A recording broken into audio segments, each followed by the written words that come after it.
নামাজবিহীন জিন্দেগির কোনো মূল্য নাই। নামাজবিহীন জিন্দেগির কোনো দাম আমার আল্লাহর দরবারে নাই।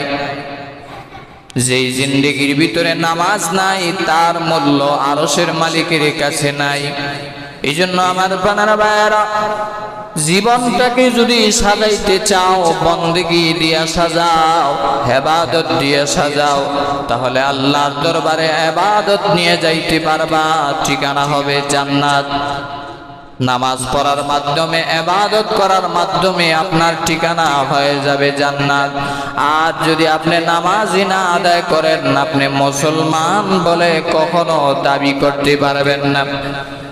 কারণ আল্লাহ পাক রব্বুল আলামিন, আল্লাহর হাবিব বিশ্ব নবী রাহমাতুল লিল আলামিন বলেন, জান্নাতের চাবি হইল নামাজ। আসসালাতু মিরাজুল মুমিনিন। নামাজ হলো বেহেশতের চাবি। সেই বেহেশতের চাবি যদি দুনিয়াতে রেখে যাও, অর্থাৎ নামাজ যদি না আদায় করো, জান্নাতের 8টা দরজা তোমার জন্য বন্ধ থাকবে, ক্লোজ থাকবে। যদি নামাজ না পড়তে পারো, কিয়ামতের দিন বিনা হিসাবে তোমার ঠিকানা হবে জাহান্নাম। নাউজুবিল্লাহ। এই জন্য নামাজ আদায় করতে হবে। নামাজটাই হলো বন্দেগি, নামাজটাই হলো জিন্দেগি।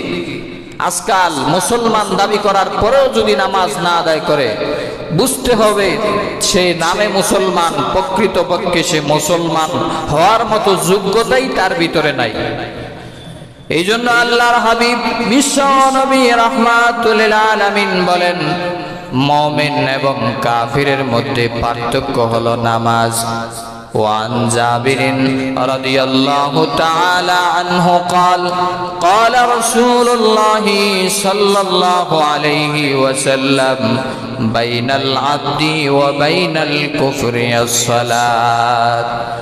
বান্দা এবং কাফিরের ভিতরে পার্থক্য হলো নামাজ। নামাজ পড়লেন তো আপনি মুসলমান। নামাজ যদি ইচ্ছা করে কোনো ব্যক্তি ছেড়ে দেয়, সে আর মুসলমান থাকে না, সে কাফের হয়ে যায়। আমি আবারও বলছি শুনেন, কোনো বান্দা যদি ইচ্ছা করে নামাজ ছেড়ে দেয়, তাহলে সে কাফের হয়ে যাবে। আর যদি কোনো বান্দা নিয়মিত নামাজ তরক করতে থাকে, নিয়মিত জামাত যদি কমপক্ষে তরক করে, রাসূল বলেন সে মুনাফিক হয়ে যায়। অর্থাৎ ইচ্ছা করে করে নামাজ আদায় করলো, মসজিদে আসলো না, সে কাফির হবে না, কিন্তু সে মুনাফিক হয়ে যাবে। আর মুনাফিকের শাস্তি কিন্তু কাফিরের চাইতেও আরো বেশি খারাপ।